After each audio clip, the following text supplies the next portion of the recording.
2014ರಲ್ಲಿ ನನ್ನ ಅಧ್ಯಕ್ಷತೆಯಲ್ಲೇ ಚಿಕ್ಕಬಳ್ಳಾಪುರದಲ್ಲೇ ಆ ಶಂಕುಸ್ಥಾಪನೆ ಕಾರ್ಯಕ್ರಮ ಇಂದಿನ ಮುಖ್ಯಮಂತ್ರಿಗಳು ಸಿದ್ದರಾಮಣ್ಣವರೇ ಅವತ್ತು ಶಂಕುಸ್ಥಾಪನೆಯನ್ನು ಮಾಡಿದರು.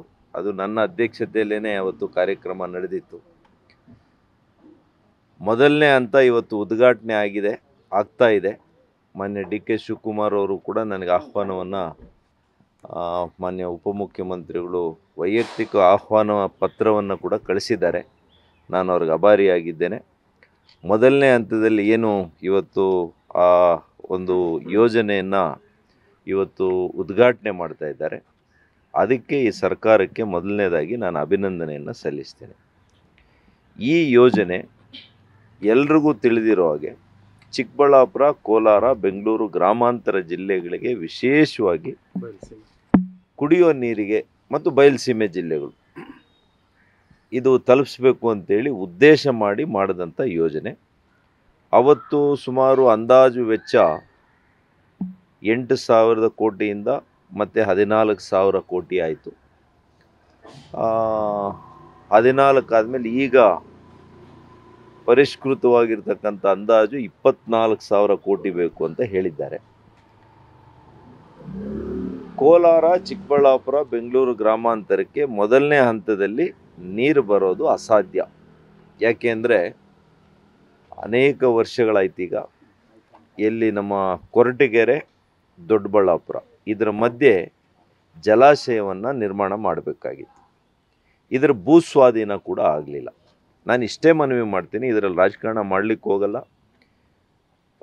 ಯಾವ ಸರ್ಕಾರ, ಎಲ್ಲ ಸರ್ಕಾರಗಳು, ನಮ್ಮ ಸರ್ಕಾರದಲ್ಲಿ ಮಾನ್ಯ ಬೊಮ್ಮಾಯಿರವರಿದ್ದಾಗ ನಾನು ಕೂಡ ಒತ್ತಾಯ ಮಾಡಿ ಸುಮಾರು 3,000-4,000 ಕೋಟಿ ರೂಪಾಯಿಗಳನ್ನು ನಾವು ಬಿಡುಗಡೆ ಮಾಡಿಸಿದ್ದೀವಿ.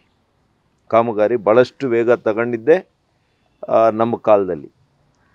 ನವೆಂಬರ್ ಡಿಸೆಂಬರಲ್ಲಿ 22 ಡಿಸೆಂಬರ್ಗೆ ಈ ಮೊದಲನೇ ಹಂತದ್ದು ಉದ್ಘಾಟನೆ ಆಗಬೇಕಾಗಿತ್ತು. ಕಾರಣಾಂತರಗಳಿಂದ ಆಗಲಿಲ್ಲ. ಆದರೆ ಇವತ್ತು ಆಗ್ತಾ ಇದೆ, ಸಂತೋಷ ನನಗೆ. ನಾನು ಮನವಿ ಮಾಡೋದು ಇಷ್ಟೇ ಈ ಸರ್ಕಾರಕ್ಕೆ, ಮಾನ್ಯ ಡಿ ಕೆ ಶಿವಕುಮಾರ್ ಅವ್ರಿಗೆ ವಿಶೇಷವಾಗಿ ನಾನು ಮನವಿ ಮಾಡ್ತೇನೆ. ಮುಂದುವರಿರ್ತಕ್ಕಂಥ ಕಾಮಗಾರಿ ಏನಿದೆ, ಮುಂದುವರಿಬೇಕಾಗಿರ್ತಕ್ಕಂಥ ಕಾಮಗಾರಿ, ಇದನ್ನು ಆದಷ್ಟು ಪ್ರಾಶಸ್ತ್ಯದಲ್ಲಿ ನೀವು ತಗೊಳ್ಬೇಕು. ಅನುದಾನ ನೀವು ಎಲ್ಲಿಂದ, ನಿಮ್ಮ ವ್ಯವಸ್ಥೆ ಏನಿದೆ ಈ ಸರ್ಕಾರದ್ದು ನನಗೆ ಗೊತ್ತಿಲ್ಲ. ಆದರೆ ಅನೇಕ ಯೋಜನೆಗಳಿಗೆ ನೀವು ಸಾಲ ಮಾಡ್ತಾ ಇದ್ದೀರಿ. ನೀವು ಇಂಥ ಒಂದು 40-50 ಲಕ್ಷ ಜನ ಇವತ್ತು ಕುಡಿಯೋ ನೀರು, STP ನೀರನ್ನು ಕುಡಿಯುವಂಥ ಪರಿಸ್ಥಿತಿಯಲ್ಲಿ ನಾವಿದ್ದೀವಿ. ದೇಶದಲ್ಲಿ ಎಲ್ಲೂ ಇಲ್ಲ ಈ ಪರಿಸ್ಥಿತಿ.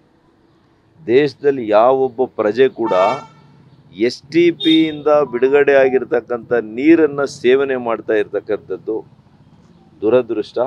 ನಮ್ಮ ಭಾಗದ ಜನರು ಶಾಪಗ್ರಸ್ತರಾಗಿದ್ದೀವಿ ನಾವು ಇವತ್ತು. ಈ ಶಾಪದಿಂದ ವಿಮೋಚನೆ ಮಾಡುವಂಥ ಕೆಲಸ ಮಾಡಿ, ಪುಣ್ಯ ಕಟ್ಕೊಳ್ಳಿ, ನೀವೇ ಹೆಸರು ಕೀರ್ತಿನೂ ತಗೊಳ್ಳಿ. 2012ರಲ್ಲೇ ಈ ಯೋಜನೆಗೆ ಅಂದಿನ ಮುಖ್ಯಮಂತ್ರಿಗಳು ಸದಾನಂದ ಗೌಡರು ಆಡಳಿತ ಅನುಮೋದನೆ ಕೊಟ್ಟಿದ್ದರು. ಆದರೆ ಶಂಕುಸ್ಥಾಪನೆ ಮತ್ತು ಈ ಯೋಜನೆಯನ್ನು ಕೈಗೆತ್ತಿಕೊಂಡಿದ್ದು ಖಂಡಿತವಾಗಿಯೂ ಮಾನ್ಯ ಸಿದ್ದರಾಮಯ್ಯನವರ ನೇತೃತ್ವದ ಅಂದಿನ ಕಾಂಗ್ರೆಸ್ ಸರ್ಕಾರ, ಎರಡು ಮಾತಿಲ್ಲ. ಅದಾದ ಮೇಲೆ ಮಾನ್ಯ ಯಡಿಯೂರಪ್ಪನವರು ಮತ್ತು ಯಡಿಯೂರಪ್ಪನವ್ರ ಕಾಲದಲ್ಲಿ ಕೋವಿಡ್ ಬಂತು.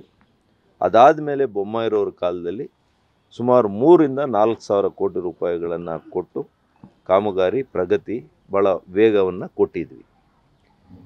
ಇನ್ನೊಂದು ಉಪಾಯ ಇದೆ, ಇನ್ನೂ ಸುಲಭವಾಗಿ ಬರಲಿಕ್ಕೆ. ಇವತ್ತು ಆಂಧ್ರ ಮೂಲದಿಂದ ಗಡಿಭಾಗಗಳು, ಚಿಕ್ಕಬಳ್ಳಾಪುರ, ಕೋಲಾರ ಎಲ್ಲ ಕೂಡ ಗಡಿಭಾಗ ಆಗಿರೋದ್ರಿಂದ ಆ ಗಡಿಭಾಗಕ್ಕೆ ಸಮೀಪದಲ್ಲೇ 3-4 ಕಿಲೋಮೀಟರ್ನಲ್ಲೇ ಕೃಷ್ಣಾ ನದಿಯ ನೀರು ಬಂದಿದೆ. ಅವರ ಭಾಗದ ಕೆರೆಗಳೆಲ್ಲ ನೀರು ತುಂಬಿದೆ.